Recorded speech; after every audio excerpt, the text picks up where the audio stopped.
Hello students, in today's video lecture, we will study Chapter 9, The Living Organism, Characteristics and Habitats. First of all, let us see what do you mean by living organism. You all, are, you all must be knowing what is living organism.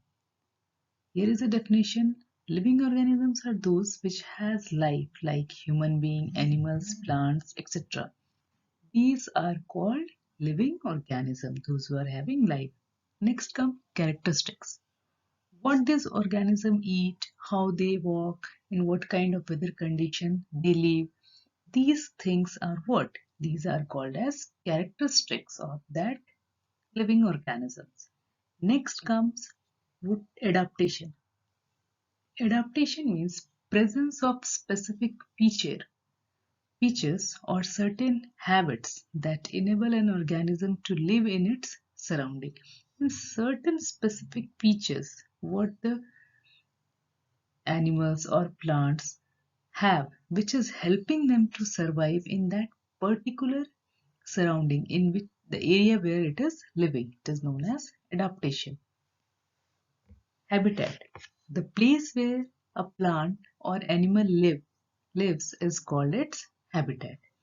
The place where that particular place where the animal, that living organisms live, it is known as habitat. It can also be described as natural dwelling place of an organism. Naturally, the dwelling place where it can live, it is known as or it is known as habitat. Example, through example, it will be more clear to you. See, desert is habitat of camels and cacti. Desert. You all have seen camel. Camel lives in desert. It can survive very well over there because it is its habitat. It has adapted itself to live in that kind of weather condition. Next, a forest is the habitat of lion and tigers. Forest is the habitat of lions and tiger. Means it is the place where it can live, it can dwell, it can survive over there.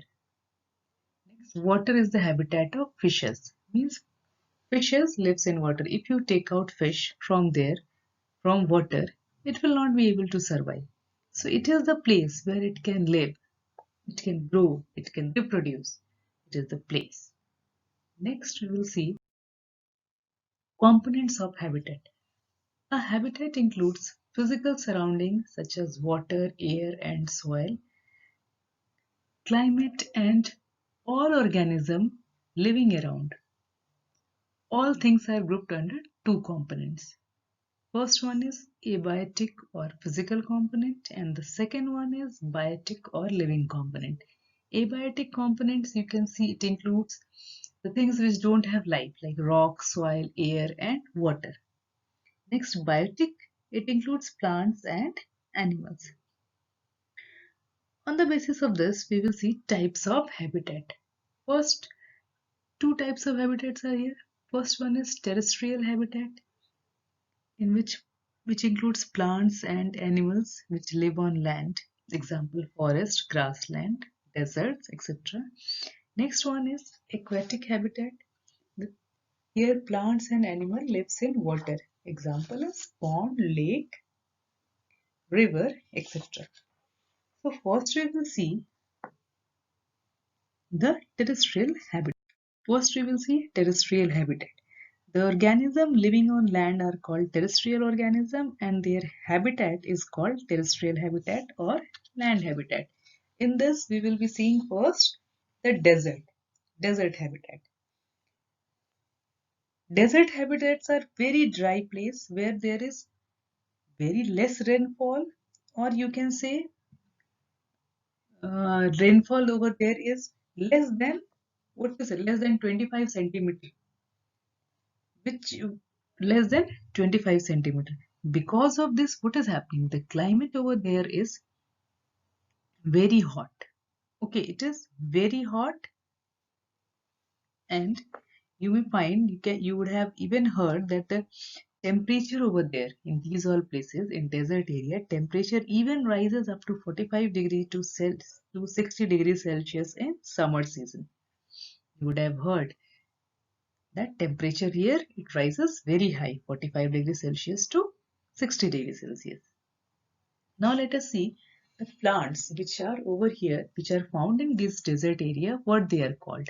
See, the plants which are found over here, they are known as xerophytic plants because they grow in very scarce amount of water and dry weather condition. That is why the term given to these plants is xerophytic plant. Example, cactus, babool, palm trees, etc. Now, let us see the adaptation of cactus in detail over here. Here you can see cactus, the leaves are absent over here and their leaves are what? If the leaves are present also, it is very small, or else the leaves which are transformed into spines. Why?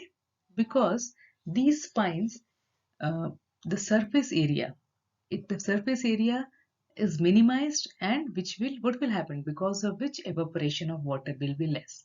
But if instead of a spine, if leaves would have been there, then surface area means you have surface area, you simply understand the leaves are big in size in comparison to spines, so leaves will be big one. Okay, and the evaporation will take place through it, the water will get lost very easily into the atmosphere.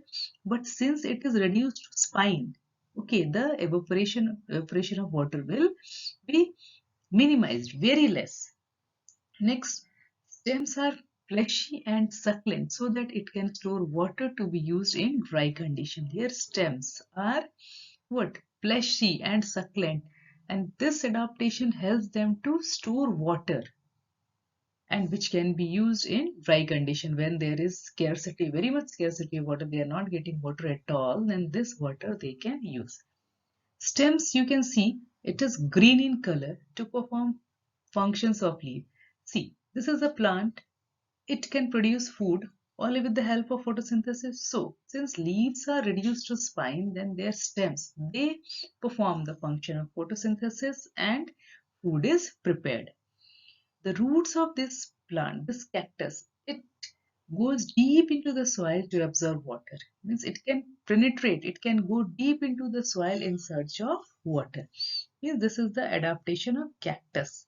In means more or less whichever plant which is found over here, they have same kind of adaptation.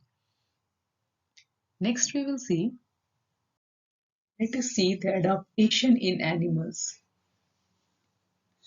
In this we will be taking example of camel. Camel, they have long legs which keep their body away from the sand. You can see the long legs of camel.